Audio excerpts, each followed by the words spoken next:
extra special because right after it came Leo's favorite holiday of all, Dia de los Muertos. The 31st of October was like Christmas Eve. For a second, Leo worried that she should have dressed more like Isabel. Would she seem more grown up without a costume? Then she shook her head, rubbed her green hands together, and set off in search of Mama.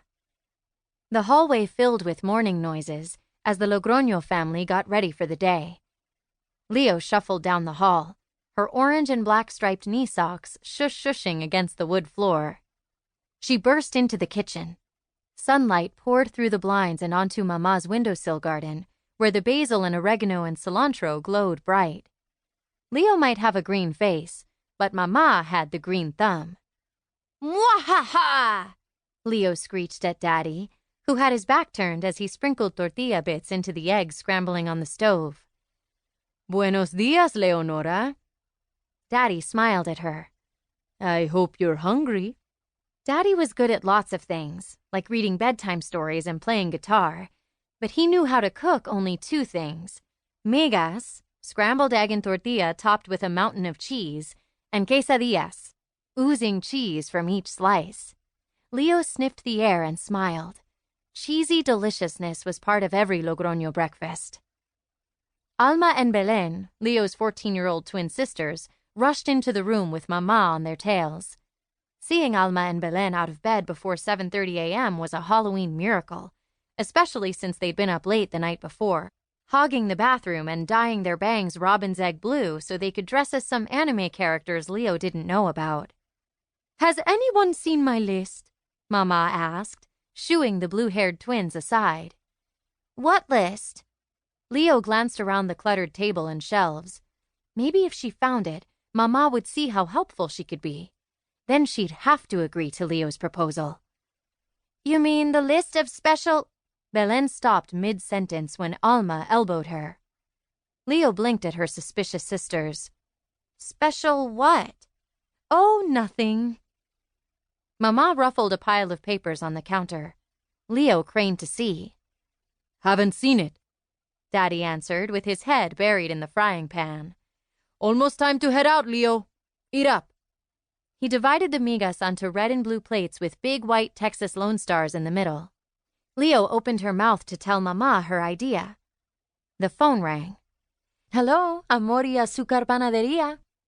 Mama answered every phone call with the Spanish name of their bakery, Love and Sugar. Daddy always tried to tell her that she needed to keep the home telephone separate from the business, but there was hardly any point. Everyone in Rose Hill, Texas knew who to call if you wanted to reach the bakery, and half of them probably had the home phone number memorized. "Here." Isabel walked into the room, waving a piece of paper. "Ah, thanks, mija," Mama whispered, covering the phone mouthpiece. She looked at the paper, then pulled a mechanical pencil out of the tight bun at the back of her head and scribbled something at the bottom. She frowned. "Sí, ya voy," she said, and then spoke Spanish too quickly for Leo to guess the meaning. Isabel stood close, looking over Mama's shoulder and nodding. Isabel spoke Spanish. Marisol, too. They had both grown up with their abuela singing songs, telling stories, and babysitting them while Mama went to work. Abuela had been too old to look after babies by the time Alma and Belén were born, but even they were getting better after a year of Spanish classes in school. Leo, who was too young to have known abuela and for Spanish class, couldn't speak more than a few words here and there. Mama hung up the phone. "Otro hechizo," she said softly. Isabel nodded. Leo tilted her head and frowned. Mama only spoke Spanish with customers, or if she didn't want Leo to understand. But that didn't matter now. She had an important goal. The Dia de los Muertos festival wasn't just the best holiday of the year, or one of Rose Hill's favorite traditions. It was also Amor y Azúcar's biggest event. They sold their cookies and cakes and sweetbreads as the whole town celebrated the lives of their ancestors. Mama's family had hosted the Day of the Dead festival for as long as there had been a Rose Hill, Texas to celebrate it. Or at least that's what abuela used to say. And getting ready for the festival required a whole day of preparation. All week, Leo had argued for the right to skip school with her older sisters to get the bakery ready for the festival, with no luck.